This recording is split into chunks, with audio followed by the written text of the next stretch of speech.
Listo. Siendo 11 de la mañana en punto, vamos a iniciar. Bienvenidos todos. Muchísimas gracias por conectarse a esta primera conferencia del día de hoy. Sean todos bienvenidos y gracias César, por supuesto, por aceptar esta invitación. Voy a hacer nuestros anuncios parroquiales muy rápidamente.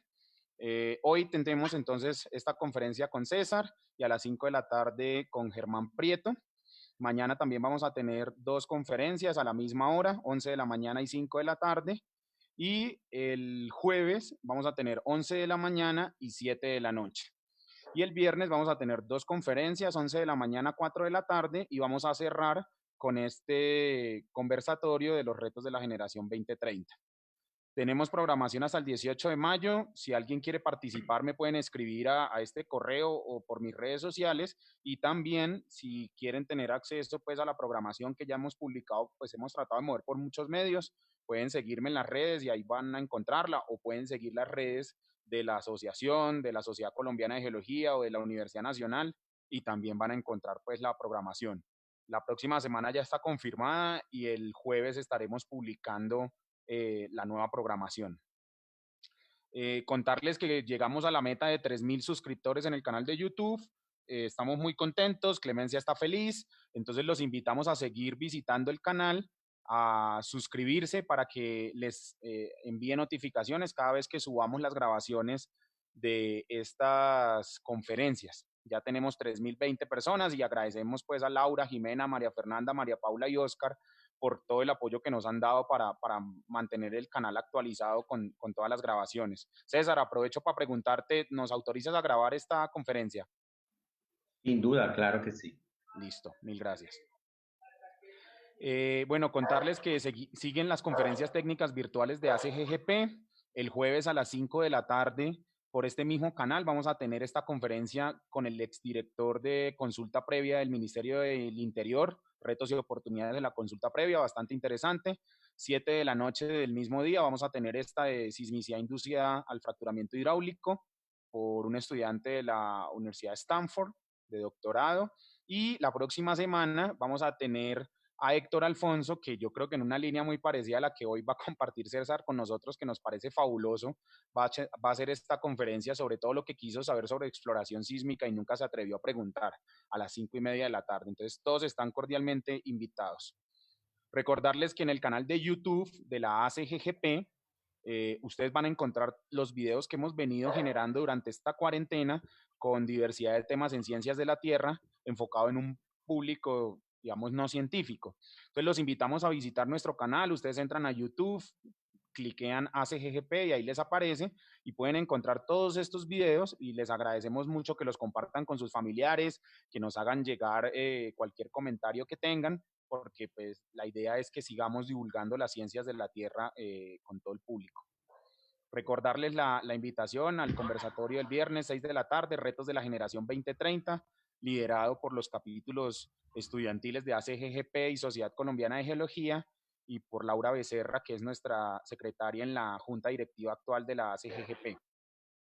Y contarles que la tercera temporada de Cuarentena con Geociencias ya se está gestando y ya se está organizando. Nosotros no nos detenemos. Entonces, la última semana de este mes de mayo vamos a tener a Chile. Lo vamos a hacer por países, entonces una semana por país. La última Chile, la primera de junio México, la segunda de junio Ecuador y la tercera de junio Argentina. Entonces, las personas que estén interesadas en vincularse porque quieren presentar en alguna de las semanas por países, pues nos pueden avisar para ponerlos en contacto con las personas encargadas de cada país. Nada más, recordarles, bueno, esta conferencia de César, a las 5 de la tarde Germán Prieto con geología y sismicidad en las zonas de subducción, y recordarles que el 18 Congreso Colombiano de Geología ya tiene sede, va a ser en Medellín en agosto del próximo año. Carolina García, del capítulo de Antioquia de la Sociedad Colombiana de Geología, es la presidenta del Congreso, y bueno, va a estar liderando todo esto con el apoyo, por supuesto, de toda la Junta Directiva, y están todos cordialmente invitados a agendar este gran evento que vamos a tener el próximo año. Y finalmente, bueno, recordarles mantener videos y micrófonos apagados para que la conferencia transcurra lo mejor posible. César, mil gracias por aceptar esta invitación. Estamos contentos de poderte escuchar y de volvernos a saludar. Y ya te entrego la pantalla para que tú puedas seguir. Robert, muchísimas gracias.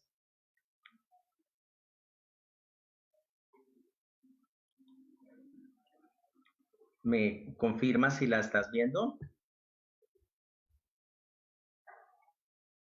Dame un segundo, ya está cargando, yo creo que no demora mucho. Listo, ahora sí. Bueno, muchísimas gracias, muy buenos días a todos. Antes que nada, quiero felicitarlos a ustedes por este esfuerzo enorme. Lo he disfrutado muy poco porque el mes pasado tuve algunos problemas, pero bueno, espero irme poniendo al día. El título de la conferencia, Mitos y leyendas de los sistemas petrolíferos colombianos, tiene el propósito de utilizar un poco algunas ideas que circulan a través de nuestra actividad exploratoria para repasar algunos puntos relativamente básicos, relativamente simples, que tienen que ver con el tema de sistemas petrolíferos. En este momento tengo problema y no entiendo por qué. Ya. Un agradecimiento a la asociación por la oportunidad para compartir estas ideas, a la Agencia Nacional de Hidrocarburos por la autorización para compartir algunos productos que se han desarrollado con la agencia, al grupo del Instituto de Investigaciones en Estratigrafía de la Universidad de Caldas, con quien hemos estado trabajando en los últimos años y de ahí estamos tomando también alguna información que vamos a compartir hoy y por supuesto a todos ustedes que hoy están tomando esta hora para permitir que los torture un poco. Quiero detenerme y pedirles una lectura muy rápida de este fragmento. Está escrito por el profesor Welt en el año 2009, es un alemán que ha tenido todo que ver con el avance de lo que llamamos el Basin Modeling en el mundo. Creó su compañía originalmente los propietarios y quienes desarrollaron el software Petromod, que desde hace algunos años entró a ser parte del grupo Schlumberger. Y él hace en su libro, en el último libro que publicaron, esta reflexión, que es una reflexión muy importante. Básicamente tiene dos observaciones. Una, un error que hemos cometido sistemáticamente es hacer una equivalencia directa entre el basin modeling, el modelamiento de sistemas petrolíferos y la geoquímica del petróleo. Y es un error grande porque nos aparta del objetivo real que tiene el basin modeling, que es sumar. El basin modeling está estrechamente ligado con el basin análisis, con el análisis de cuenca, y en la medida en que lo cerramos a la geoquímica del petróleo, estamos cometiendo errores y estamos desaprovechando la oportunidad de hacer un trabajo mucho más integral. Es una visión desde la perspectiva de los geólogos. Somos geólogos antes que especialistas en determinadas disciplinas. Somos geólogos, pues la gran mayoría, geólogos, geofísicos, y debemos reconocer esto y partir de ahí para la aplicación de nuestras experticias. Una primera parada para reflexionar un poco sobre qué tiene el país en términos de hidrocarburos. Y una historia de más de 100 años. Y hace 2 años la Cira Infantas cumplió su mayoría de edad y llegó a los 100 años de haber sido descubierto. 65.000 millones de oil in place ha descubierto Colombia. Es una cifra que es importante para el país, relativamente modesta en la escala mundial, pero con un dato un poco estremecedor para la industria. De estos 65.000 millones, más del 95% fue descubierto el siglo pasado. en los últimos 20 años, después del descubrimiento de Wando en el año 1999, han escaseado los descubrimientos.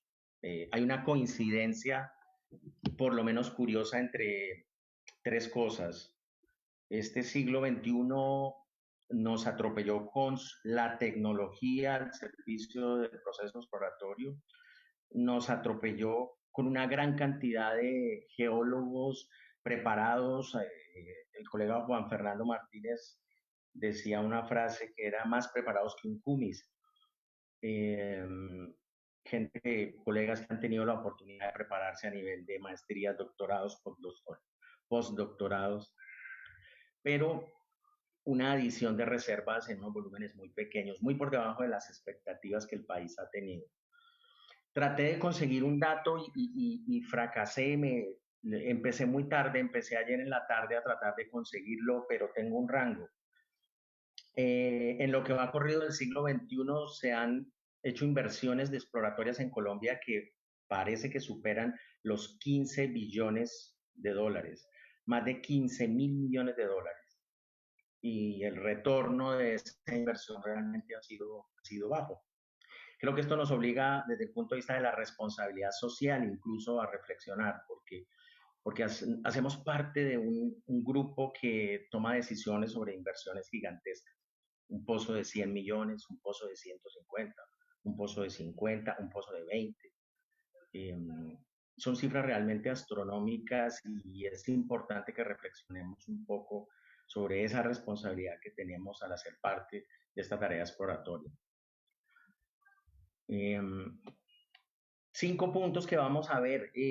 La idea de llamarlos mitos es un poco relajar el tema, pero a su vez permitir, ligando a ese mito, la revisión de algunos conceptos. Vamos a hablar de rocas generadoras y vamos a tomar el ejemplo de la formación Gachetá. Vamos a hablar de gas versus aceite y vamos a tomar los ejemplos de las cuencas Guajira y Valle Inferior del Magdalena. Vamos a hablar del tema de riesgo geológico asociado a la carga, y para eso vamos a partir de una frase que es extremadamente común, especialmente en exploracionistas mayorcitos como yo, mayores de 50 años. No me preocupa la carga de hidrocarburos. En esta cuenca hay petróleo. La última vez que me dijeron esta frase fue hace apenas 2 meses. Luego es una frase que aún cabalga sistemáticamente dentro del proceso exploratorio. Y el último que lograremos, que espero que alcancemos a verlo, tiene que ver con el tema de oil shale, de no convencionales, yacimientos en rocas generadoras.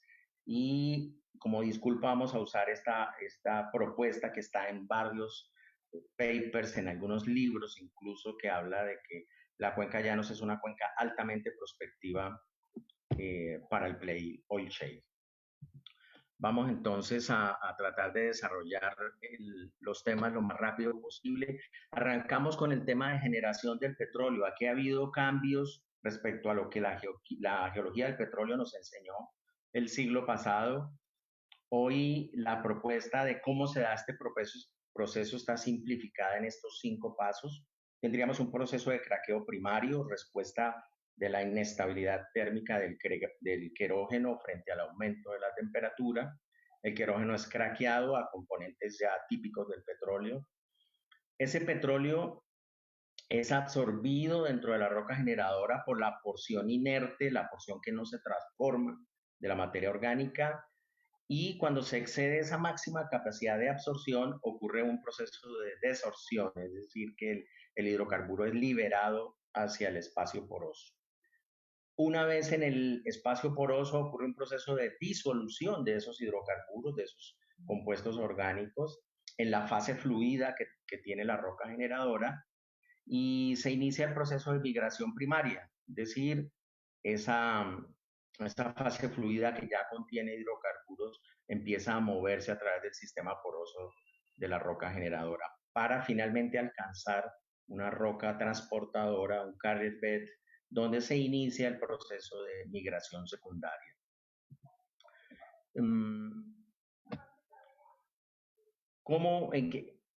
¿De qué depende que este proceso se dé en determinada dirección? En primer lugar, del tipo de querógeno, del tipo de materia orgánica presente en una roca sedimentaria.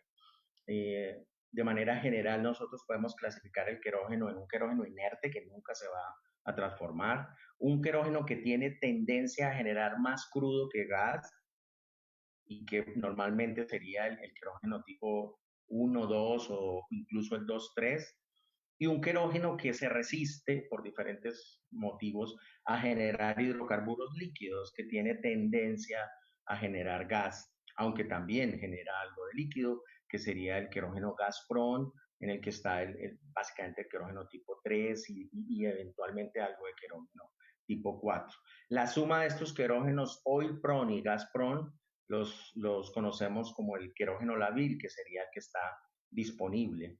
En la gráfica de la derecha tenemos una simulación de la temperatura de un sistema sedimentario versus la proporción de hidrocarburos que se generan y vemos cómo aproximadamente a 100 grados centígrados el proceso se dispara hasta alcanzar en 150 un máximo de generación de hidrocarburos líquidos. A partir de ese momento, la cantidad de hidrocarburo líquido se estanca totalmente. Al final vamos a ver por qué. Y continúa el hidrocarburo, continúa el gas dentro de lo que llamamos la ventana de gas. Es decir, tenemos una franja entre 100 y 150 grados centígrados donde ocurre este tipo de proceso.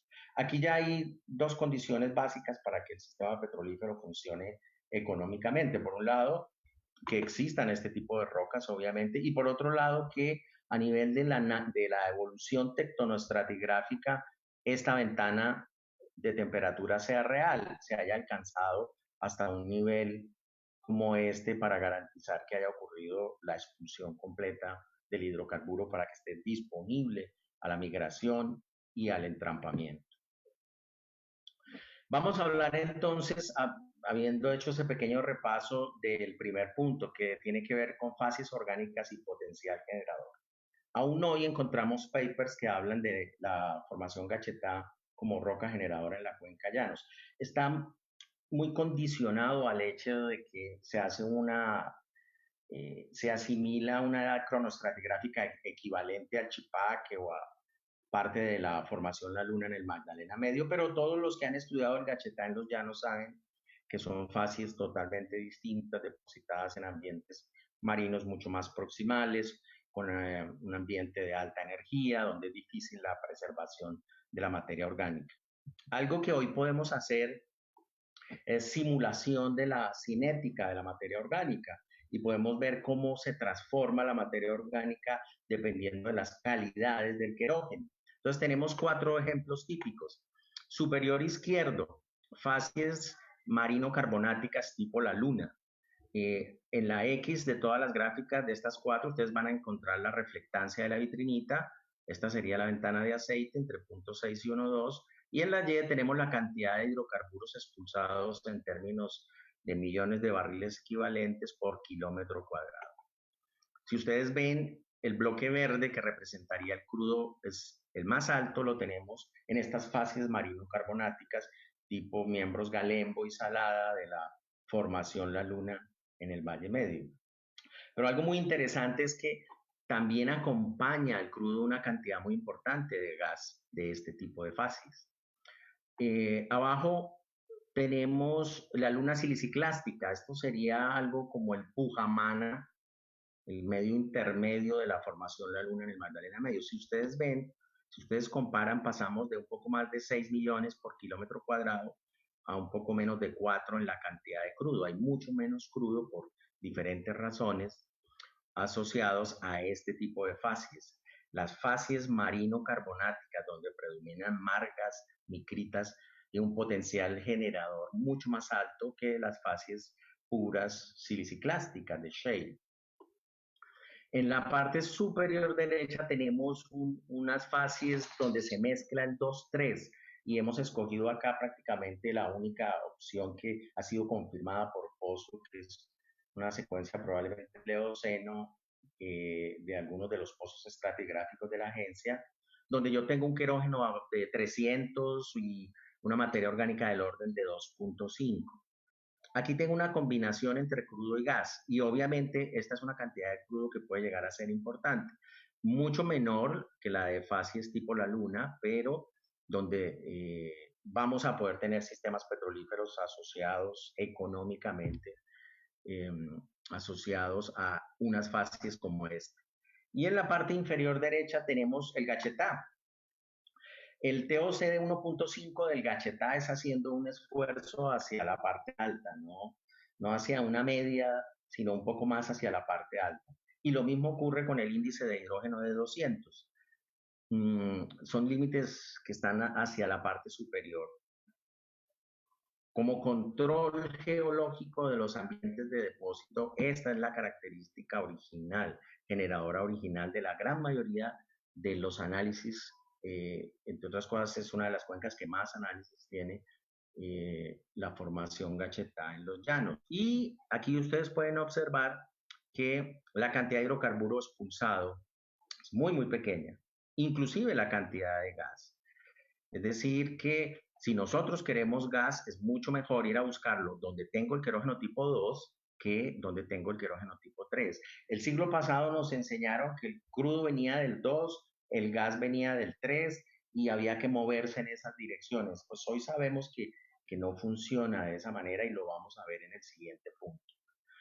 Aquí hay una comparación de la cantidad total de hidrocarburos expulsados por estas fases orgánicas y bueno, ustedes pueden ver muy claramente cómo se comporta la cantidad de crudo expulsado y cómo se comporta la cantidad, no calidad, sino la cantidad de gas expulsado.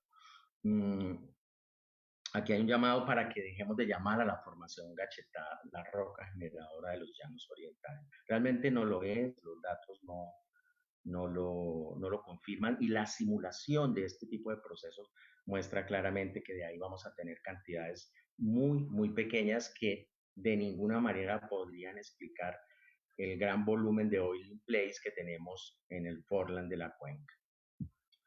Bueno, nos vamos al segundo mito. Tiene que ver con la relación crudo-gas. Aquí también hay una serie de ideas que se fueron plantando desde el siglo pasado y dos ejemplos muy interesantes son el de la Cuenca Guajira y el Valle Inferior del Magdalena. En la Cuenca Guajira, antes de entrar a los dos ejemplos, quiero hacer una parada en lo que hoy sería la propuesta desde el punto de vista teórico de cómo se forma el gas, cómo acompaña al hidrocarburo. En el gráfico de la izquierda tenemos la cantidad de hidrocarburos en la X versus profundidad aumentando, temperatura aumentando en la Y. Si ustedes observan el gas que estaría representado por la porción roja, pues aparece desde antes del pico de expulsión del crudo y acompaña el proceso. A partir del pico de expulsión de crudo, una reflectancia de 30 tal vez de 0.8, el crudo empieza, la cantidad de crudo generado empieza a ser cada vez menor y obviamente se aumenta la cantidad de gas.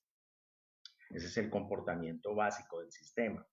Ahora bien, normalmente cuando tenemos una acumulación de gas, la asociábamos al querógeno 3. Si era de crudo, la asociábamos al querógeno 2.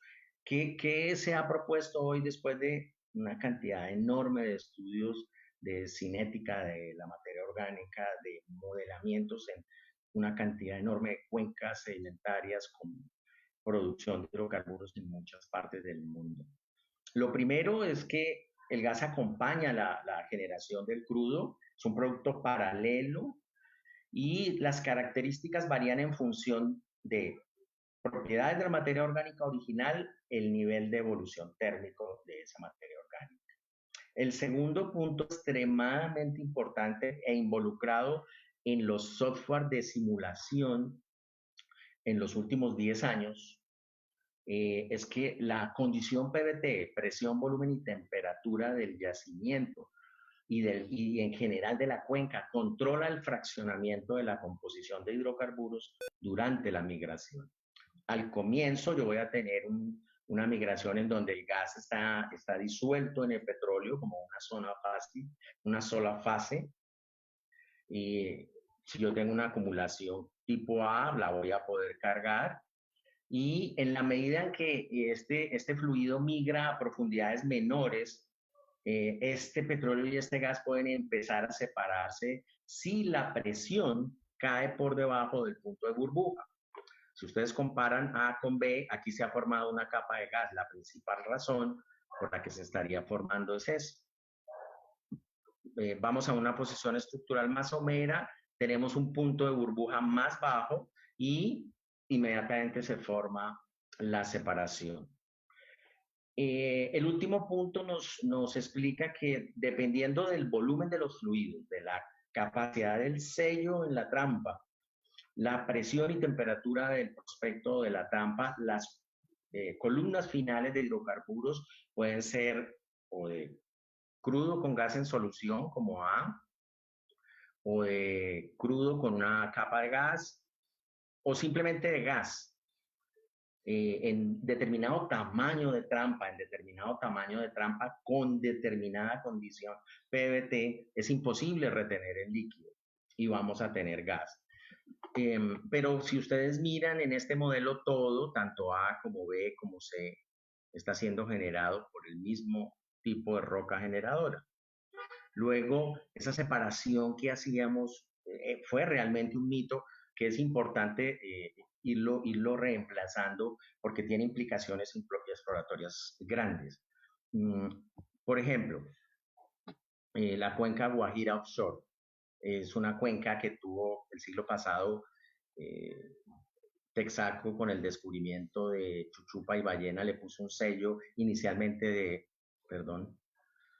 de gas biogénico y se nos quedó como una cuenca de gas biogénico. Hace 20 años Ecopetrol, 1999 Ecopetrol, Víctor Ramírez en Ecopetrol empezó a liderar la implementación de una visión diferente, producto de los estudios que ya para esa época estaba publicando el Instituto Francés de Petróleo sobre la generación del gas, sobre el fraccionamiento isotópico, y se arrancó todo un proceso que llevó a proponer la existencia de un sistema termogénico y no biogénico para la cuenca Guajira Offshore. Este es un modelo de simulación de migración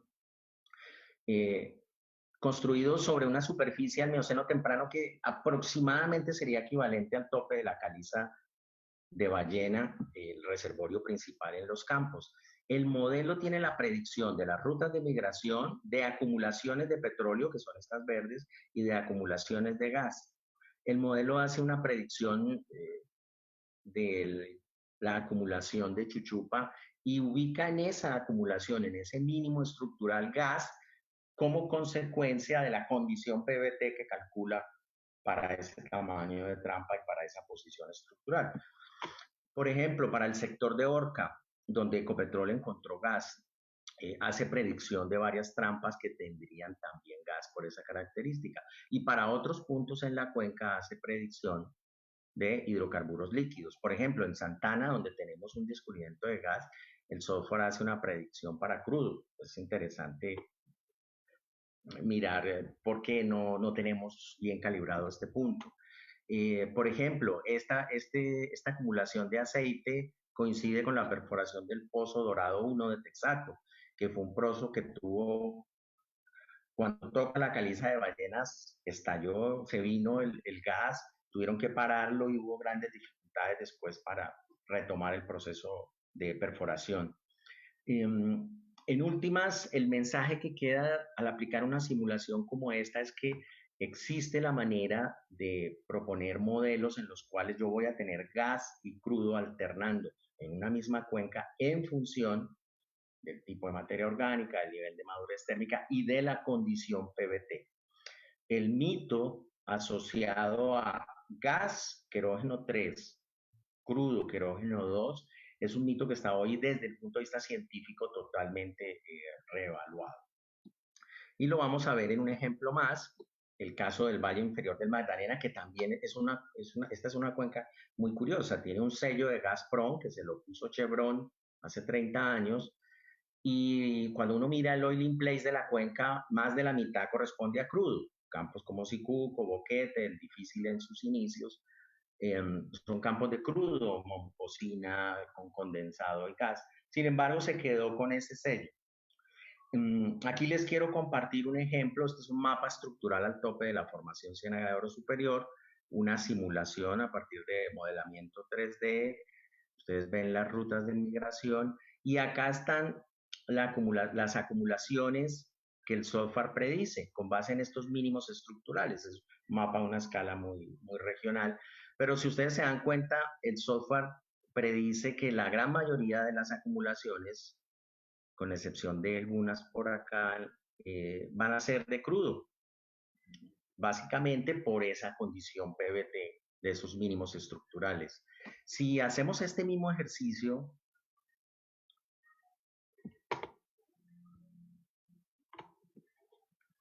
se varó mi mouse. Qué pena con ustedes, un segundo. Ya. Si hacemos este mismo ejercicio a nivel del porquero medio, que es un intervalo estratigráfico donde ha habido descubrimientos de gas en este siglo, asociado a niveles delgados de areniscas dentro del porquero, tenemos un resultado muy diferente. Si ustedes miran, ya es mucho menor el número de predicciones para crudo y hay una gran cantidad de cierres de mínimos estructurales donde el software predice gas. ¿Esto qué implicación tiene? Si nosotros, tanto en esta cuenca como en la cuenca Guajira, nos mantenemos con un nivel exploratorio muy alto estratigráfica y estructuralmente, sobre todo estructuralmente, es probable que sigamos encontrando gas. Pero en la medida en que podamos ir a posiciones estructurales más profundas, es muy probable que podamos encontrar hidrocarburos líquidos con una fase gaseosa en solución o en capa de gas. Son dos ejemplos muy interesantes.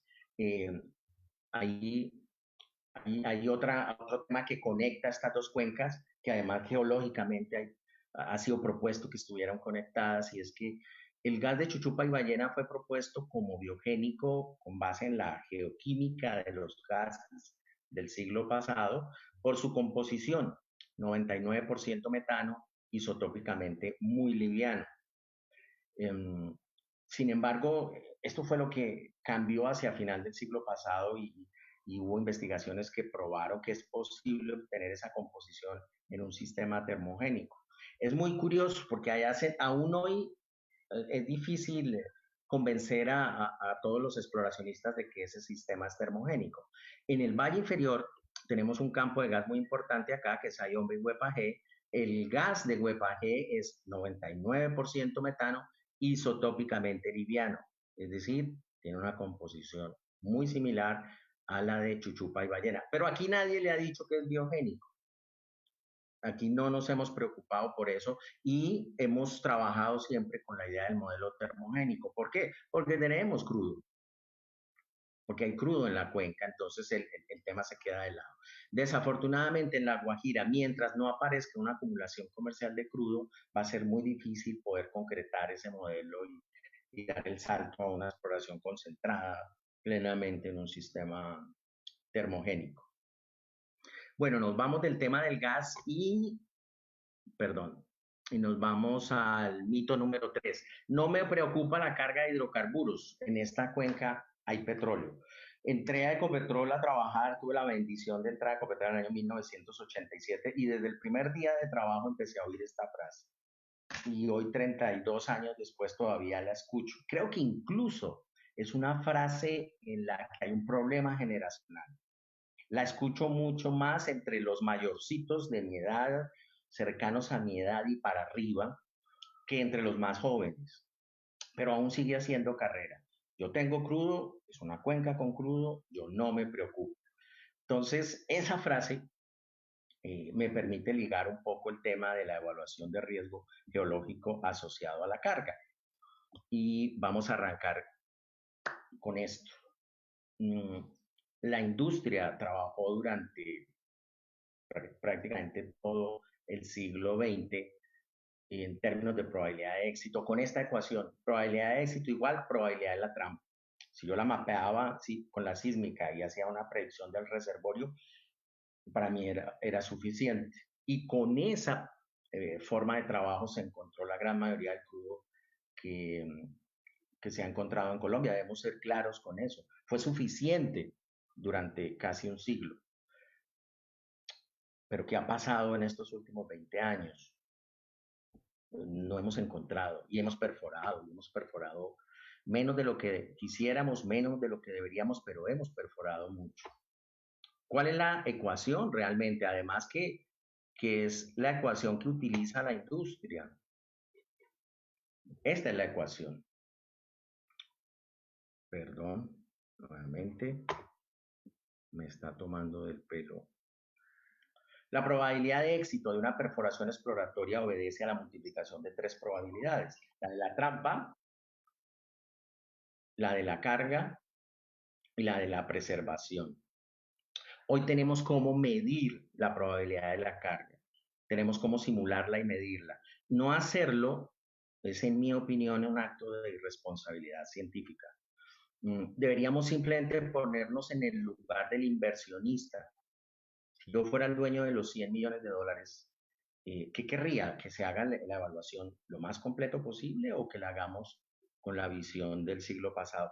Dejar de usar las herramientas tecnológicas que hoy tenemos para evaluar y cuantificar la probabilidad de la carga es como si, teniendo los sistemas interactivos para la interpretación sísmica, nos regresáramos a interpretar en papel. En papel encontramos el crudo del siglo pasado, pero hoy ya no lo hacemos. Hoy ya no lo hacemos y aquí tenemos esta oportunidad. Es necesario que involucremos y que, si vamos a correr el riesgo de una probabilidad de carga baja, por lo menos sepamos que lo estamos corriendo. Voy a mostrarles dos ejemplos de este tema. Este es un primer ejemplo. A la izquierda tengo un mapa estructural al tope de una unidad de reservorio, una serie de pozos, y tengo, lo digo de una manera jocosa, pero igual me incluyo, el modelo de carga que suele presentarse en PowerPoint. Es un mapa y unas flechas. En muchas ocasiones, yo he puesto acá una flecha a propósito. Si ustedes miran, esta flecha está yendo por un eje sinclinal. Así las ponemos. No importa, sencillamente en nuestro cerebro tenemos resuelto el tema de la carga. ¿Cuál es el gran problema de una aproximación como esta? Son varios, pero el principal es que el riesgo geológico se reduce a cero. Si lo queremos, lo podemos reducir a cero. ¿Por qué? Porque en la mente del exploracionista, cualquier posición estructural ubicada por encima de las zonas de generación, las zonas más profundas, están conectadas con la migración. Es imposible evitar que el cerebro funcione con ese planteamiento básico. Si nosotros nos tomamos el trabajo de utilizar el conocimiento geológico y las herramientas tecnológicas y construimos una simulación, las cosas se pueden ver de otra manera. Este es el mismo mapa. A la izquierda tenemos un ejercicio, una simulación de migración al tope de ese reservorio. Si ustedes miran, yo había puesto una flecha acá. Y bueno, el software obviamente me dice que un eje sinclinal como este es una zona de dispersión, no de concentración de la migración. O sea, son unas áreas donde el crudo va a concentrar, hay unas áreas donde el crudo va a dispersar. Este modelo yo lo puedo traducir en un mapa de probabilidad de carga. Aquí hay un mapa de probabilidad de carga para ese reservorio.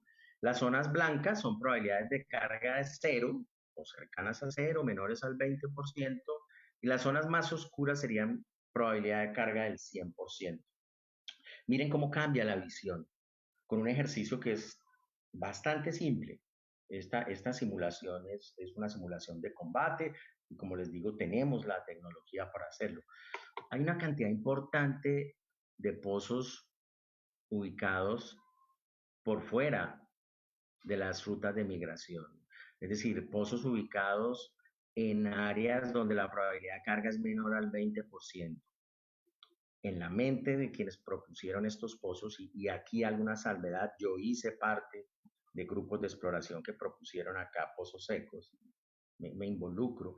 Nosotros conectábamos el prospecto con la zona de generación. No había forma de que no lo hiciéramos. Pero cuando construimos un modelo como este, ya tenemos que tomar ciertas medidas. Y si tengo prospectos nuevos, debería poder cuantificar el riesgo. Recuerden que en últimas yo entro a una matriz que es la que usan los grupos de exploración donde se cuantifica la probabilidad de la trampa, que se separa en el reservorio y la geometría, la probabilidad de la carga, que tiene en cuenta además el sincronismo y la probabilidad de la preservación. Con el modelo clásico de las flechas en PowerPoint, yo les puedo asegurar que si hacemos un trabajo estadístico, los prospectos siempre tienen como mínimo 0.7 de probabilidad de carga en cuencas con presencia de crudo confirmada. Y aquí en un modelo predictivo como este vemos que ya es difícil ubicarse por encima del 40%.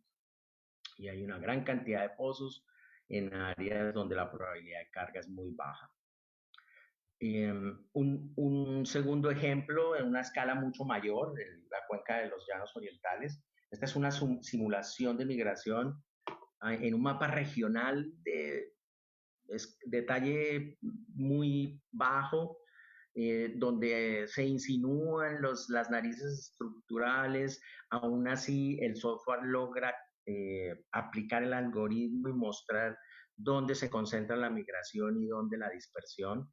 Esto sería para el tope de mirador. Los puntos rojos son pozos que obviamente no necesariamente tenían como objetivo el mirador. Cuando construimos el mapa de probabilidad de carga, nuevamente el tema cambia. Y si yo construyo mapas para Mirador, para Gachetá, para el Guadalupe, para el C7, para el C5, voy a ver que estas áreas varían significativamente de unos puntos a otros. Hay una gran cantidad de pozos que hemos hecho, por ejemplo, conjugación de estas mapas de probabilidad. Hay una gran cantidad de pozos que nunca estuvieron conectados de acuerdo con la geometría actual, con un proceso de migración. Pero no lo sabíamos, nunca lo supimos. Y no nos interesó estrictamente. ¿Por qué? Porque como estábamos al este de las zonas de generación, nuestro cerebro funciona en 2 dimensiones. Inmediatamente conecta el punto de mi prospecto con la zona de generación. Rompamos este mito, rompámoslo. La decisión de hacer las evaluaciones de carga no deberían estar simplemente al libre albedrío de los exploracionistas. ¿Por qué? Porque está de por medio la inversión. En este siglo hemos invertido más de 15 billones de dólares en exploración. 15.000 millones de dólares se han invertido en el siglo XX. Y bueno, ustedes conocen los resultados, pero son pobres. ¿Cuánto se debe a que no hemos sido suficientemente rigurosos en la valoración del riesgo, suficientemente rigurosos? Y estoy hablando no solo del riesgo por carga, estoy hablando del riesgo geológico en general. Bueno, tengo tiempo para el último punto. Creí que de pronto me iba a quedar corto, y el último mito es un mito muy reciente que tiene que ver con los yacimientos en roca generadora, y es la propuesta de que la cuenca Llanos es una cuenca altamente prospectiva para el play oil shale. Esta es una publicación de este grupo 2013, y esta publicación saltó en 2016 a un excelente libro que publicó Baker Hughes con una compilación de todos los yacimientos de roca generadora, todo el no convencional de Norteamérica, Estados Unidos y Canadá. Es un excelente libro, pero si ustedes van a ese libro y lo revisan, van a encontrar esta cita y van a encontrar este mapa. Entonces este mapa saltó al libro de Baker, y del libro de Baker ya ha saltado algunos papers. Y el mapa dice que las cuencas con potencial para no convencionales, para oil shale, específicamente en Colombia, son Catatumbo, Magdalena Medio y Llanos Orientales. Quiero tratar de destruir ese mito. Destruir la palabra de pronto suena dura, pero es un mito que nos hace daño. Además, porque está puesto ya en una publicación internacional donde evidentemente hay una contribución enorme al conocimiento de este tipo de yacimientos, entonces eh, se incrusta con una facilidad enorme. ¿Por qué la cuenca llanos, el Forland de los llanos, no tiene posibilidades para el play oil shale? Primera razón, aquí abajo, nivel de madurez térmica.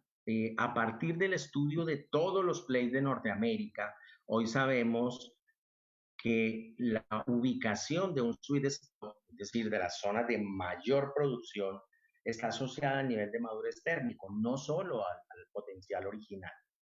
Cuando la madurez térmica es menor a fase tardía, es decir, menos de 0.9 de reflectancia de vitrinita, yo tengo muy poco crudo retenido libre. Cuando la madurez térmica está en fase tardía y inicio acercándose a la fase final de la generación, tengo las mayores producciones. Y para el gas es un poco más adelante. El gas empieza a ser importante desde el final de la generación tardía y va más o menos hasta un nivel de reflectancia de vitrinita de 2.0. El Forland de los Llanos tiene una madurez térmica que en el 95%, 90% de la cuenca no alcanza estos niveles de madurez. Es una cuenca donde la secuencia del Gachetá, que además no es una roca generadora, está inmadura, es decir, la vaca negra, la noche oscura y yo que no veo. Voy a mostrarles en estas dos gráficas muy rápidamente cómo funciona el proceso. ¿Por qué es que el oil shale se volvió importante? Aquí tenemos para una generadora tipo la luna carbonático, miembro Galembo, por ejemplo, la relación entre la reflectancia de la vitrinita y la cantidad de hidrocarburo retenido libre en ese tipo de fases, es decir, el oil in place, porque el retenido libre sería ese crudo que realmente va a lograr fluir en caso de un fracturamiento hidráulico. La curva del crudo es esta, en función de la madurez térmica. Al comienzo yo tengo craqueo primario hasta pico de expulsión. A partir de ese punto la expulsión se dispara y cada vez tengo menos crudo en la roca generadora hasta que a niveles de madurez muy alto, como lo que ocurre en la cordillera, yo ya crudo no tengo. El gas también hace parte del craqueo primario, pero a partir del final de la ventana de aceite, el gas se alimenta del craqueo secundario. Es decir, este crudo en la generadora, como sigue sometido al aumento de la temperatura, empieza a craquear a gas y la curva de gas siempre va a estar en aumento. Este es el caso del Magdalena Medio, donde yo tengo la luna, ese galembo, miembro galembo de la luna, en un rango de madurez muy alto, desde inmaduro hasta más de 2% de reflectancia de la vitrinita. Luego allá tengo todo este proceso, tengo unos máximos que pueden llegar a tener cantidades muy importantes, volúmenes muy grandes de hidrocarburo retenido libre. Vamos a compararlo en la gráfica inferior con el bobo con suerte, la formación Gachetá. Nuevamente, las mismas variables, reflectancia de la vitrinita en X y cantidad de crudo retenido libre en Y. Miren el proceso. Primero miren el rango de madurez del Gachetá en el Forland. Escasamente tenemos cosas alrededor de 0.7 en la gran mayoría, más del 90% de la cuenca. Y por estas propiedades originales tan bajas, TOC de 1.5, índice de hidrógeno de 200 en promedio, la cantidad de hidrocarburo retenido libre es menor a 1.000.000 de barriles por kilómetro cuadrado.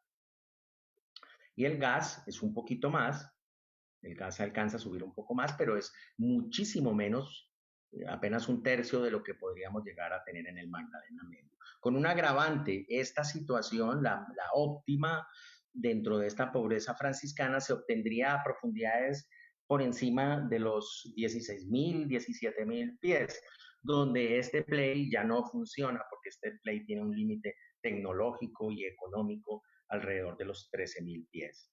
Entonces, Es importante atajar este mito, es importante atajar el mito de que los llanos orientales a nivel del Forland son una cuenca o una de las tres cuencas más importantes en Colombia para la exploración de oil shale y gas shale.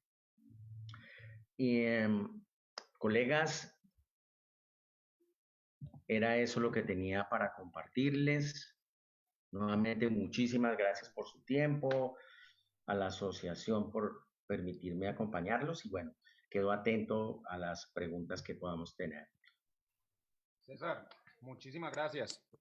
Qué conferencia tan interesante, de verdad. Te agradecemos un montón. Te voy a leer las preguntas, ¿te parece? Ya tenemos Ok, un par en el chat. Entonces dice, buenos días César, en cuanto al mito número 1, entonces, ¿cuál sería la principal formación generadora en los llanos o de rocas de qué edad estaría hablando? mira, ahí trabajamos con modelo. En el Piedemonte tenemos un cambio significativo de la situación. En el Piedemonte tenemos el Cretácico completo y tenemos intervalos generadores reconocidos a nivel de la formación Fomeque y a nivel de la formación Chipaque.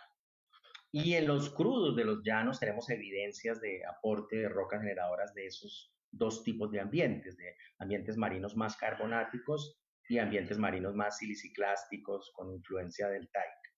Entonces, en mi opinión, la forma más fácil de simplificar el modelo es a través de una generación desde el piedemonte, involucrando generadoras como el Fomeque, el Chipaque y alguna generadora en el Paleoceno, porque también en los crudos hay huella de generadoras terciarias.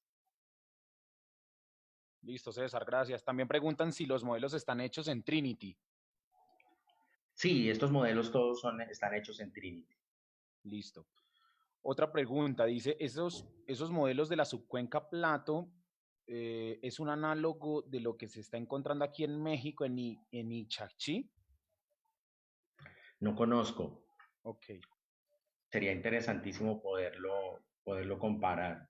listo. Mira, acá hay otra que dice, bueno, muy buena presentación y muy buenos mitos para tener en cuenta.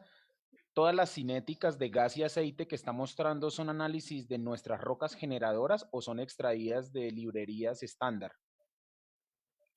La cinética que se presenta es a través de simulación con software, no es una cinética obtenida a partir de la muestra y procesos tipo hidropirólisis, es simulación con el software, es la simulación de la cinética de la materia orgánica.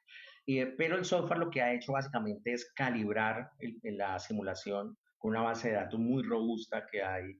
Bueno, robusta, no es extremadamente robusta, de hecho aquí en Colombia con excepción tal vez de Ecopetrol y el Instituto Colombiano del Petróleo, se ha hecho muy poco estudio de cinética de la materia orgánica. Lo ideal sería acompañarlo para poder calibrar. Pero este, digamos, es un cálculo teórico a partir de la simulación en el software. Listo, César. Regálame un segundo que es que se me bajaron las preguntas.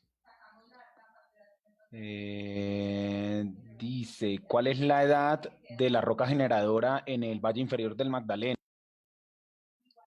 Bueno, el 2019 la Universidad de Caldas hizo un proyecto multidisciplinario en la cuenca de Plato para la agencia, que incluyó la integración de información de todo tipo y específicamente el tema cronoestratigráfico. La propuesta de ese estudio es que tenemos por lo menos dos intervalos generadores, uno asociado a unas facies marinas de shales del Eoceno, correlacionables con el Eoceno, digamos, de Sinú San Jacinto, el Carmen Shale, algo de esa naturaleza. Y probablemente parte del Ciénaga inferior también puede tener una roca generadora. Esta es una cuenca donde nosotros a través de perforación exploratoria no hemos llegado a la generadora. El único pozo que habría llegado sería Plato 1X. Pero como la actividad exploratoria ha estado concentrada en altos estructurales donde la edad mínima es más del Oligoceno, siempre nos hemos mantenido por encima de la generadora. Es decir, que el conocimiento de la generadora es aún muy incipiente y tenemos que trabajar con la información que nos brindan los crudos y con la simulación para, para poder hacer esa aproximación. Listo, César. Hay otra pregunta que dice, una roca generadora que se exhumó estando en la ventana de generación vuelve a expulsar si un nuevo episodio de enterramiento hace que vuelva a entrar en la ventana. Sí, definitivamente sí. La única condición es que no haya alcanzado el 100% de la expulsión. Uno puede asimilar un poco el proceso a un horno en el que yo dejo un lomito. Yo lo empiezo a cocinar, pero si por alguna razón necesito ausentarme y no quiero dejar ese tema ahí quieto solo, pues yo puedo apagar el horno y mi carne va a quedar término medio. Si vuelvo y lo prendo, eh, ya voy a poder terminar mi proceso. Entonces, si una roca generadora alcanza un nivel de madurez con tasa de transformación del 60-70%, sufre levantamiento, la temperatura baja, cae, vuelve y sufre enterramiento, la temperatura vuelve y sube, tú vas a completar el, el, la tasa de transformación hasta el 90-95%, lo que te permite ese segundo evento. Es decir, una vez superes la temperatura máxima del primer evento de enterramiento, puedes completar el proceso.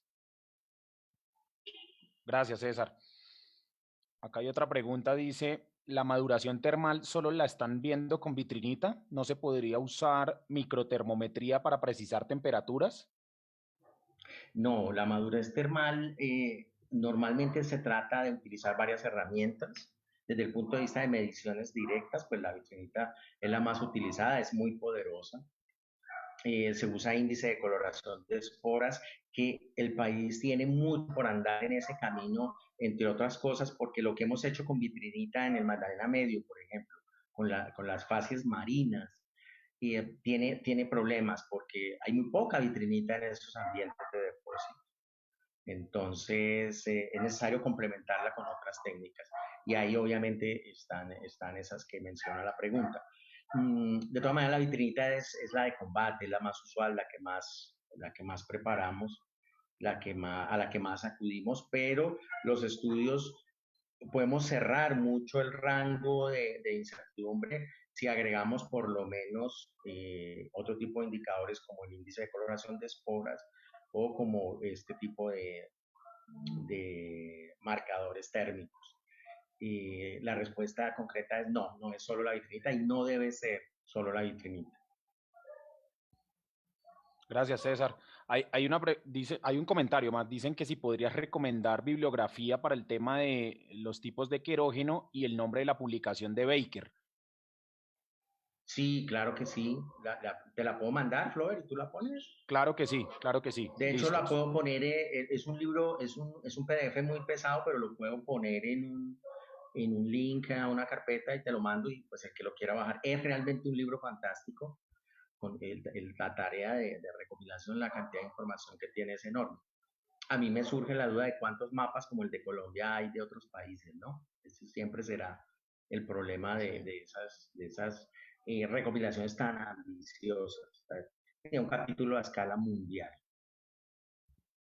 Listo, César. Entonces te paso otra pregunta. Dice, ¿cómo calculas el oil retenido en la última gráfica? Sí, en el software.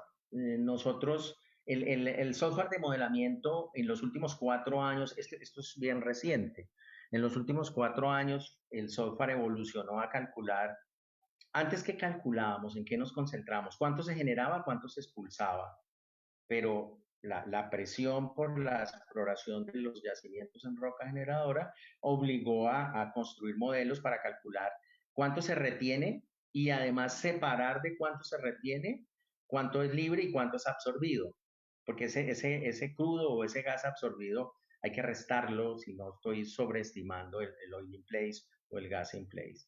Entonces aquí calculamos aceite retenido libre, gas retenido libre a partir de la simulación en el software. Gracias, César. Te paso otra. Dice, ¿cuál es la distribución de madurez de la formación La Luna en el Valle Medio del Magdalena y cómo se ve respecto a los pozos piloto que se quieren perforar? Esa es una excelente pregunta. La luna, el Galembo específicamente, tiene un rango de madurez completo. Yo puedo tener zonas desde inmaduras hasta ventana de gas. Es muy importante ubicar cualquier pozo dentro de la franja que cumpla con este principio. Si yo ubico un pozo que pretenda hacer algún tipo de prueba en donde la luna está inmaduro, no voy a obtener crudo. Me tengo que ubicar en un rango de madurez hacia el final de la ventana de aceite. Y ese se comporta de manera muy paralela, digamos, en dirección norte-sur, las franjas de madurez térmica de la luna. Pero también tengo zonas de gas, también tengo zonas de gas.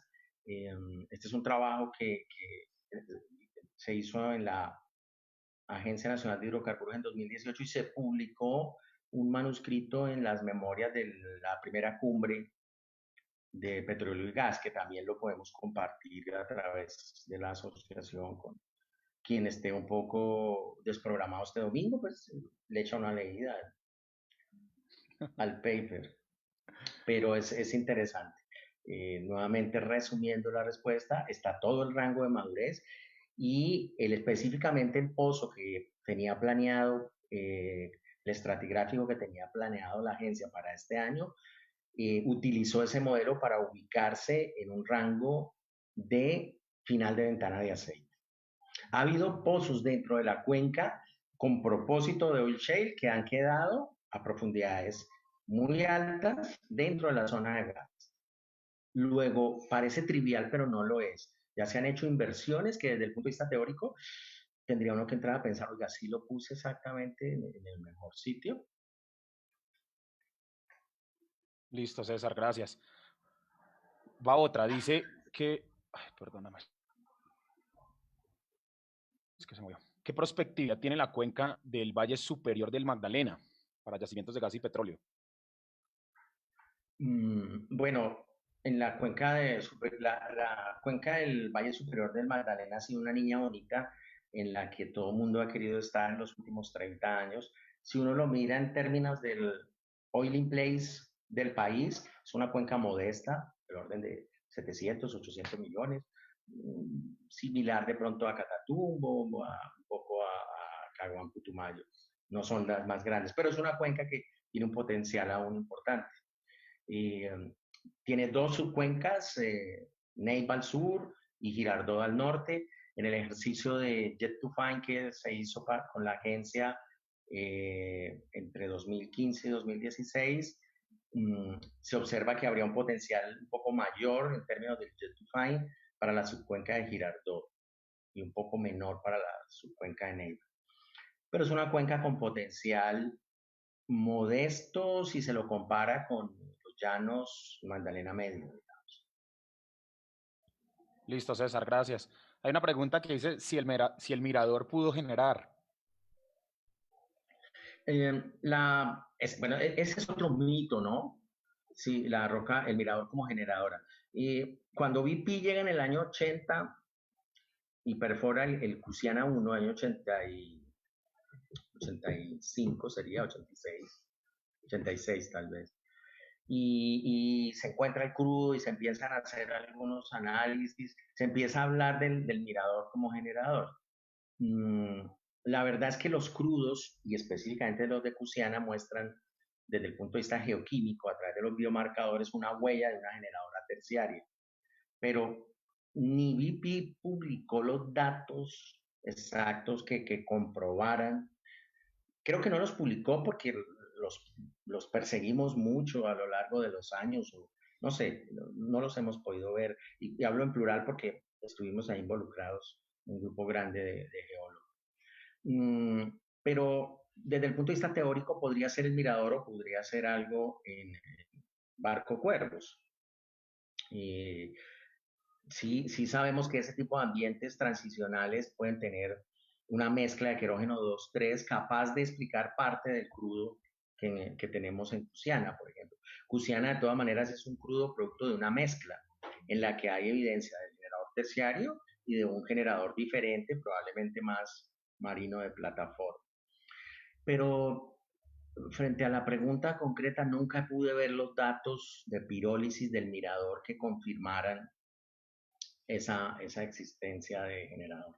Tuve la fortuna de trabajar para CEPSA entre el año 2012 y 2014 en una campaña enorme de caracterización geoquímica de los pozos que CEPSA había perforado básicamente en el sector de Casanare. Creo que es la campaña más grande y la empresa que más detalle ha hecho en ese tema y nunca logramos ver unas fases generadoras realmente poderosas a nivel ni del mirador ni del Gachetá. Y en el Piedemonte, pues BP nunca publicó, aunque hay papers que hablan del mirador o que hablan de cuervos, básicamente más que de barco. Luego sigue siendo algo que está ahí sin resolver, es un tema que está sin resolver por ausencia de datos directos. Gracias, César.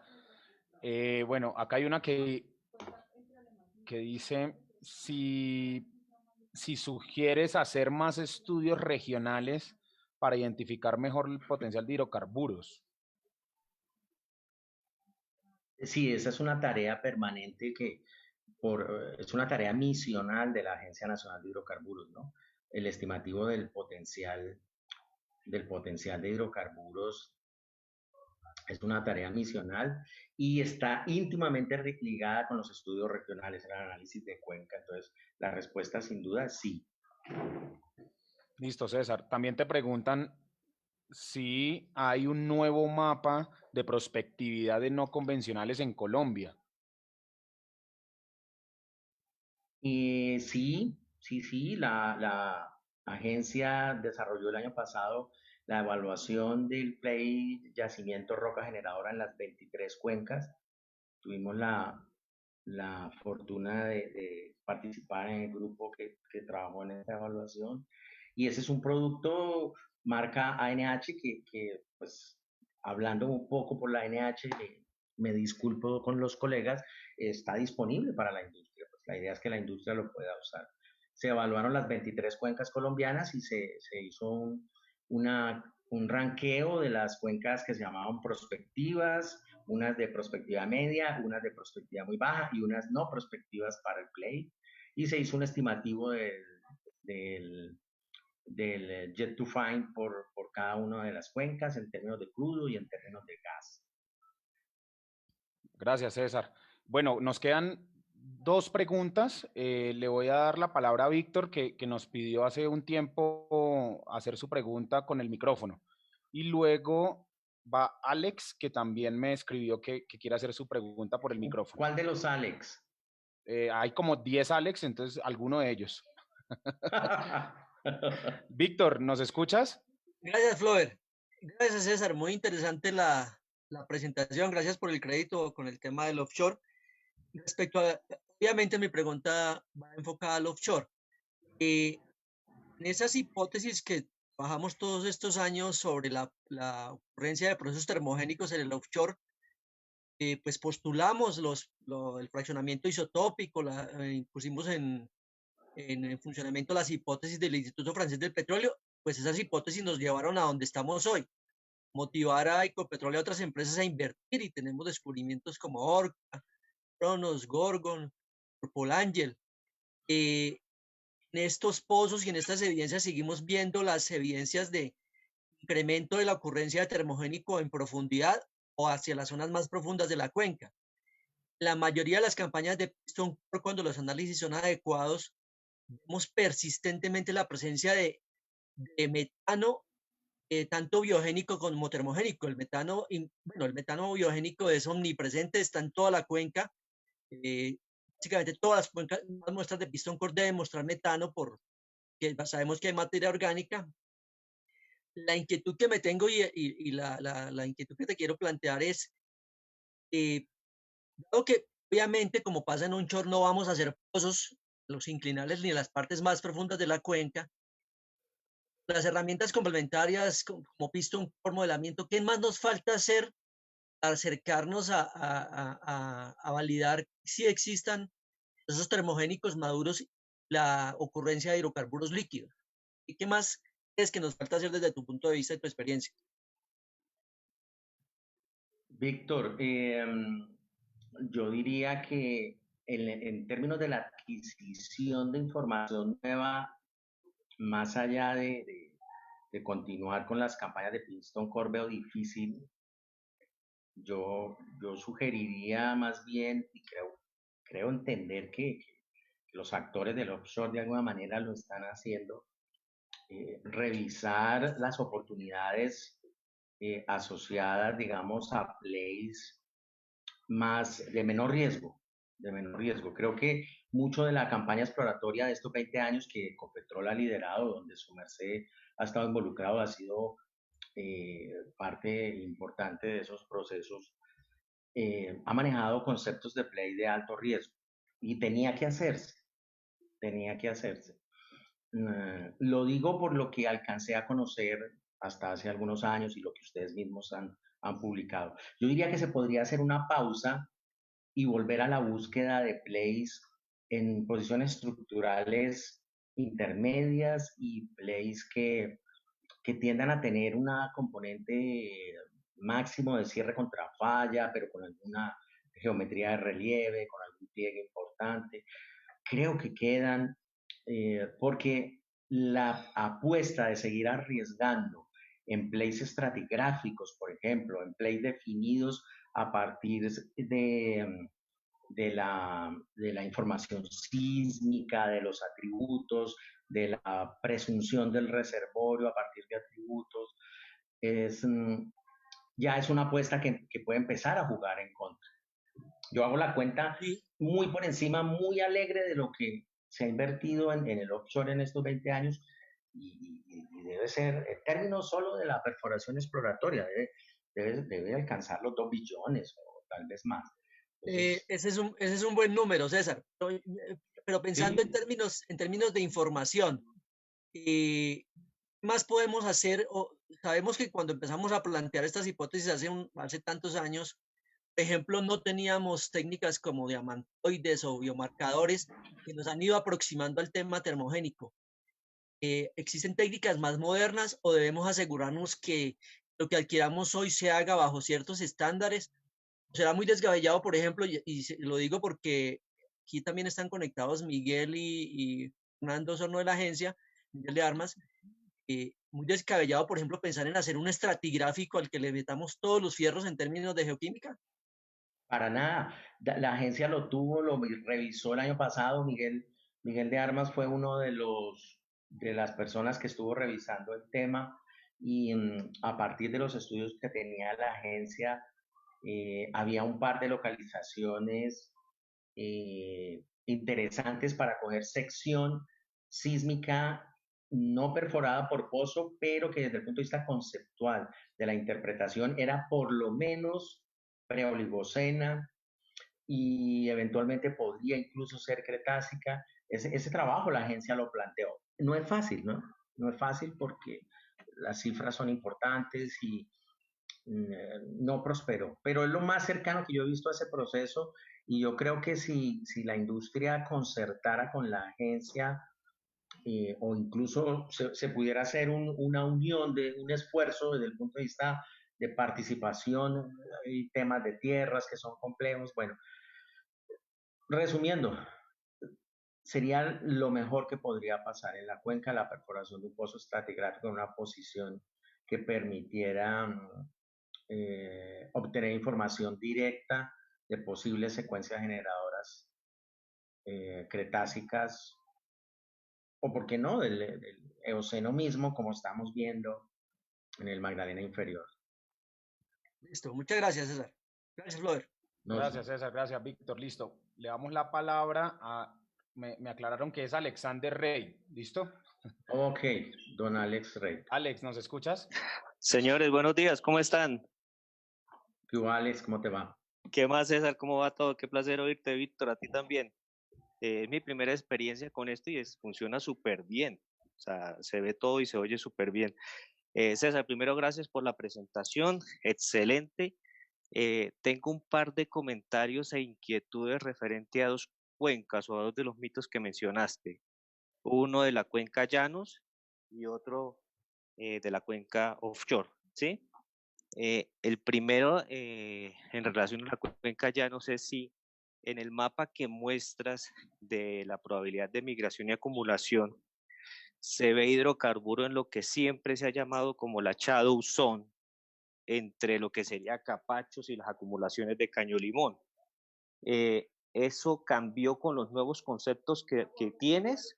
¿O es simplemente que en el software te pasa el hidrocarburo por ahí para acumularse bien al este? No es la aplicación del software. Yo en lo personal, Alex, no creo que exista una shadow, una sombra real. Ahí hay una nariz estructural que es muy clara a nivel de basamento.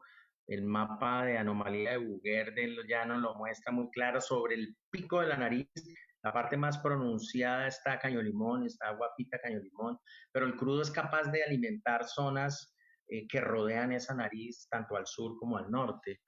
Entonces, yo creo que eh, no existe para mí realmente esa zona. Fíjate que el reconocimiento de esa zona de sombra ha tradicionalmente liquidado la actividad exploratoria al oriente de Caño Limón.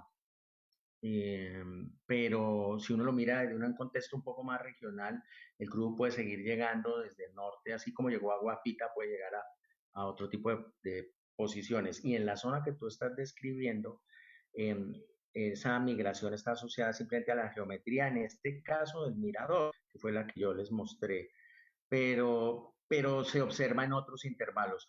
¿Qué ha pasado, en mi opinión, entre Caño Limón y la zona de Casanare?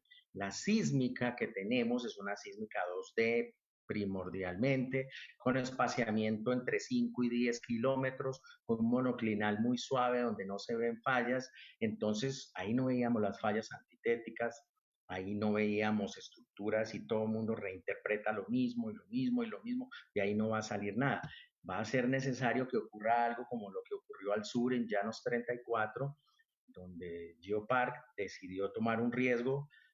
En ese bloque había pasado, todo el mundo había hecho y lo había descartado. Y bueno, con un concepto exploratorio diferente que creo que ya Enrique lo presentó, no sé, mmm, se logró dar ese salto. Pero con la sísmica 2D, con ese nivel de espaciamiento y esa geometría de monoclinal suave, pues va a ser muy difícil. No creo que haya realmente una sombra a escala regional, Alex. Ok, bien. César, ya la segunda pregunta de los llanos, para pasarte a unos comentarios que tengo de lo de offshore, es, hace unos años escribiste que era posible que las acumulaciones de Caño Limón, Chipirón y Caño Rondón vinieran también de la depresión del Táchira. No sé si te acuerdas que hace unos años escribiste algo. Con el modelo que acabas de mostrar, toda la acumulación de Caño Limón, Chipirón y estos campos se justifica solo con el depocentro pálido, depocentro de la cordillera oriental, del Chipaque. No, yo creo que es imposible evitar que a esa nariz estructural haya llegado crudo desde la depresión de Apure. Ok. Viéndolo regionalmente crudo y tiene un elemento. Recuerda que en esa época una de las razones que proponíamos es que geoquímicamente el crudo de Caño Limón se parece más al crudo de las acumulaciones de Silvestre y Cinco en Venezuela, obviamente a Guafita, que al crudo de Casanare. Entonces, yo creo que ahí más bien al contrario, es imposible evitar acorralar el crudo para que no llegara hasta esa posición. Lo que proponíamos en esa época era también la posibilidad de un aporte precretácico, digamos crudo paleozoico. Ecopetrol hizo unos estudios tratando de mirar geoquímicamente eso y desafortunadamente no se pudo confirmar, hubiera sido muy interesante. César, gracias por los comentarios de los llanos. Ahora me gustaría pasar a una cuenca que me encanta. Tú sabes, la del Guajira Offshore. La primera pregunta que tengo es, ¿qué roca madre usaste para el modelamiento termogénico de la cuenca? Nos agarramos como mico en árbol a lo publicado por Ecopetrol. Entonces tenemos un intervalo generador de Cretácico, digamos tipo Canzona, querógeno tipo 2 promedio, un índice de hidrógeno promedio 450, contenidos de materia orgánica de 3.5 en promedio, algo como Canzona, La Luna, ese tipo de roca generadora. Lo publicado por Ecopetrol, además porque tuve la fortuna también de trabajar para Ecopetrol en el tema de Piston Core y allá se recuperó Black Oil en unas muestras de Piston Core en el 2009 que tenían un nivel de correlación muy alto con fases generadoras de ese tipo, marino de plataforma. Entonces, de manera hipotética, se ubica se construye ese modelo. Gracias. Y la segunda pregunta es, llegaste a unos resultados que explican las acumulaciones de chuchupa, de gas y de orca, ¿sí? Que son, Sí. pues, secas, es gas seco, ¿no? ¿Has tenido la oportunidad de hacer modelamientos biogénicos para una acumulación biogénica que justifique los descubrimientos y descubrimientos por hacer? No, Alex, no, nunca la he tenido, no tengo ese entrenamiento, nunca he tenido esa oportunidad. Ok, ok. Sí, lo que pasa es que cuando uno ve datos, por ejemplo, públicos de los ODPs o los DSDP, la roca que encuentras en el Caribe es pelágico y hemipelágico, ¿no? Con unos valores de TOC mucho más bajos, los datos de flujo de calor son muy bajos, entonces es un poco complicado llegar a justificar acumulaciones termogénicas, ¿no? Y, pues mira, ese ha sido siempre el dilema. Hay algo que se quedó un poco oculto y es el condensado de Calamar 1. Es la Así única, lo la conozco única, muy bien. y pues tú lo sabes que hasta donde sé creo que incluso la muestra ya no existe.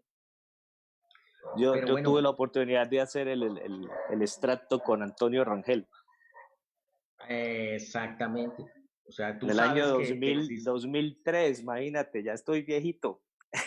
Tú sabes que existió y se caracterizó y bueno, esa sería realmente la única confirmación de hidrocarburo líquido en subsuelo dentro de la cuenca.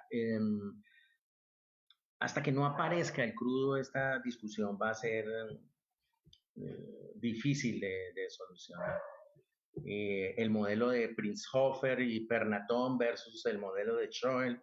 Yo alcanzo a recordar de manera jocosa que en el ICP se armó un grupo que trajo a Schoel ya en la década pasada y hablaban de la iglesia de Schoel,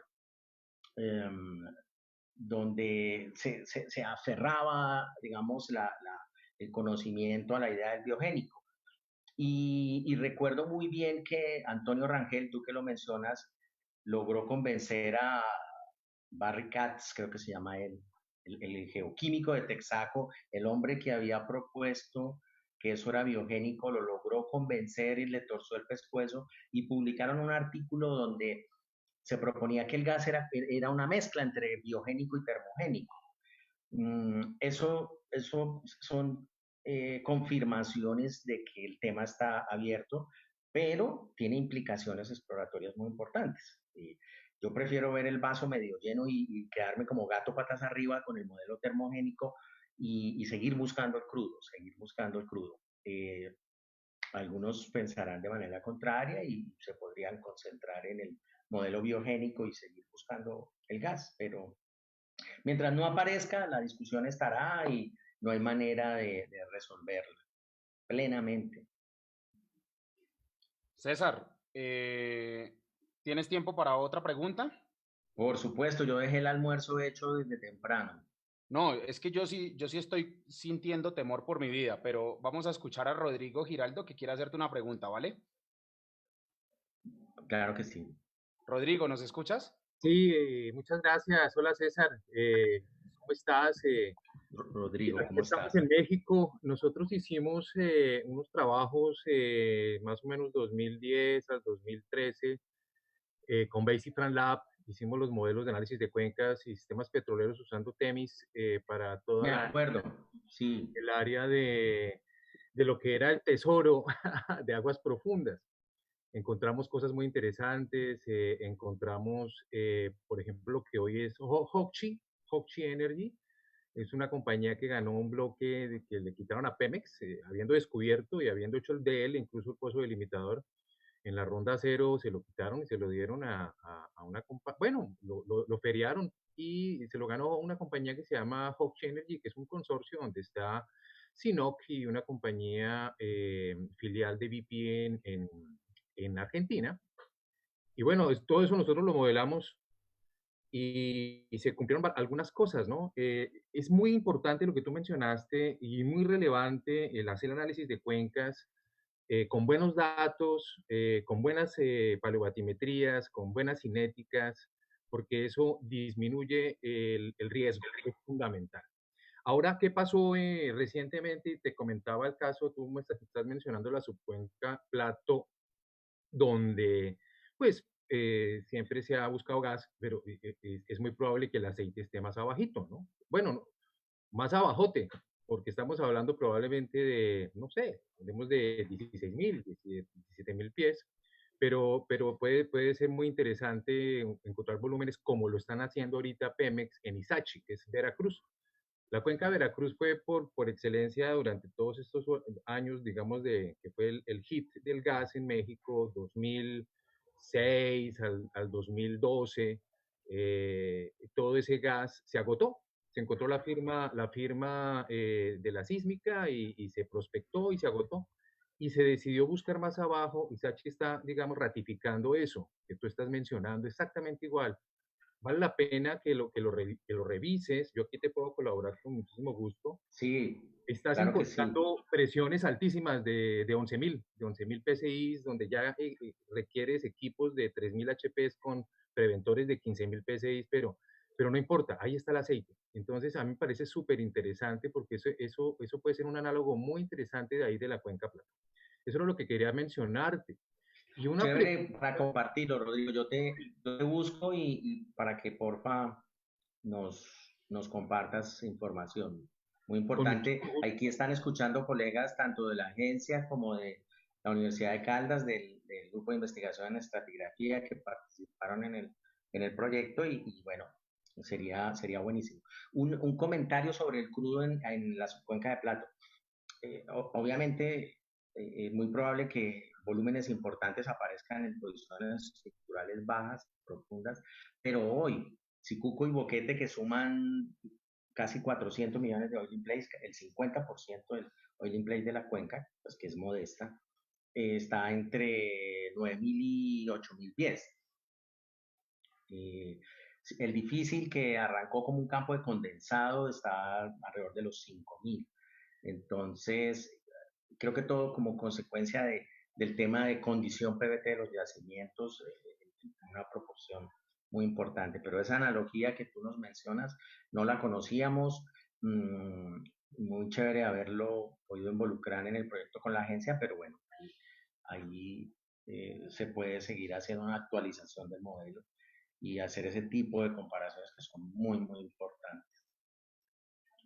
Sí, alguna información pues es propiedad privada de Pemex, pero hay otra información que es pública que la tiene la CNH en la CNIH, que es la información que se puede ver Ah, ok. libremente, ¿sí? Y yo Pero no puedo... tienes papers, no hay papers publicados. No, aquí es un poquito complicado el tema con Pemex porque ya sabes que se oculta mucha información para cuestiones, digamos, de manejo que quiere hacer la compañía con respecto a sus activos, ¿no? Entonces es complicado. Pero la otra pregunta que te quería hacer era con respecto a el informe que presentó la Universidad Nacional, en donde el doctor Guerrero dice que el fracking es imposible de aplicar en Colombia. Yo quería saber si tú habías tenido oportunidad de leer al menos esa parte de este informe al comité de expertos y conocer tu opinión. Uy, Rodrigo, su merced, ¿por qué me hace eso? Y yo qué pienso sobre el tema. Son pasos que hemos venido dando. No sé si realmente es aplicable al final, va a ser aplicable o no. El tema no se puede ver simplemente desde lo técnico, el tema tiene muchísimo que ver con lo social, con lo ambiental, con lo estratégico. con lo político, pero ¿qué puedo decir yo modestamente desde lo técnico y lo que he hecho? Hay 4 o 5 cuencas en Colombia con posibilidades muy importantes y donde desde el punto de vista teórico se podría aplicar. Eh, quiero yo en lo personal que se aplique o no, eh, le tememos o no al tema ambiental, al manejo. Creo que toda la presión que se hace sobre este play al final es positiva. Es positiva porque obliga a la industria a que cada paso que logra dar lo da como si fuera una formación romana de hace 20 siglos. Muy sólido porque hay un nivel de exigencia total sobre la industria. Entonces, digamos que yo estoy convencido del potencial de que podamos aplicar el fracturamiento hidráulico. eh, no lo sé, pero mira la importancia de partir de lo técnico. La agencia hace el estudio el año pasado de la prospectividad del play y descarta los llanos. Y hace muy poquito escuchamos que la población de San Martín, en el Meta, en el Forland, está en pie de lucha contra el fracking. Creo que el conocimiento debería permitirle al Estado ir ya a San Martín, sentarse con las personas de San Martín y decirles, yo no voy a hacer fracking acá nunca, por estas razones, o probablemente no lo voy a hacer.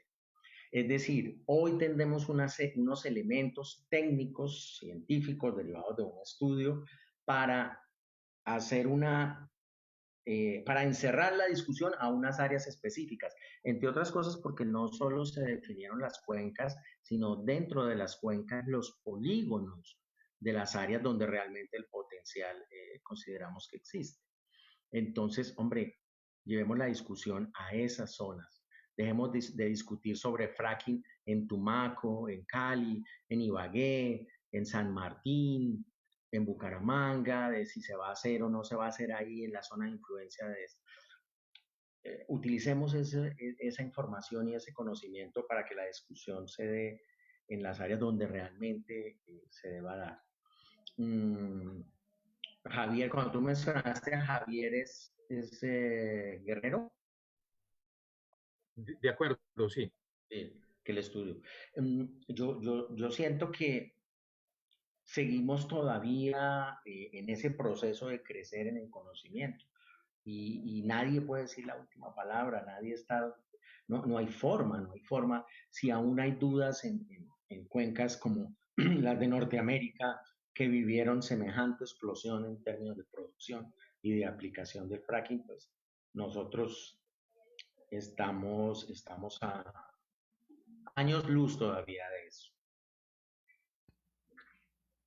César, muchísimas gracias. Yo me voy a permitir preguntarte si ese trabajo que mencionaste de el potencial de no convencionales está publicado. ¿Dónde lo podríamos consultar?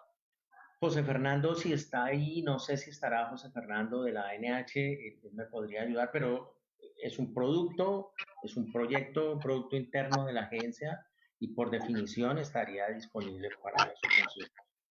Sí, César, efectivamente está disponible. Yo me comunico con Flover y le envío el documento para que él lo comparta con todas las personas. Excelente, José, muchísimas gracias. No, César, bueno, yo creo que cubrimos la mayoría o casi todas las preguntas. No me resta más que agradecerte profundamente por todo este tiempo y por resolver todas estas dudas y por una presentación muy didáctica, muy útil para todos nosotros. Hay frases de agradecimiento en el chat. Entonces, mil gracias, César, por A acompañarnos. ustedes, mil y mil gracias por la paciencia y que almuercen rico. Haremos lo posible. Un abrazo Bueno, fuerte, César. Me un alegra abrazo. saludarte y muchas gracias a todos por acompañarnos. Nos vemos a las 5 de la tarde en la conferencia de Germán. Un abrazo fuerte para todos. Chao, chao.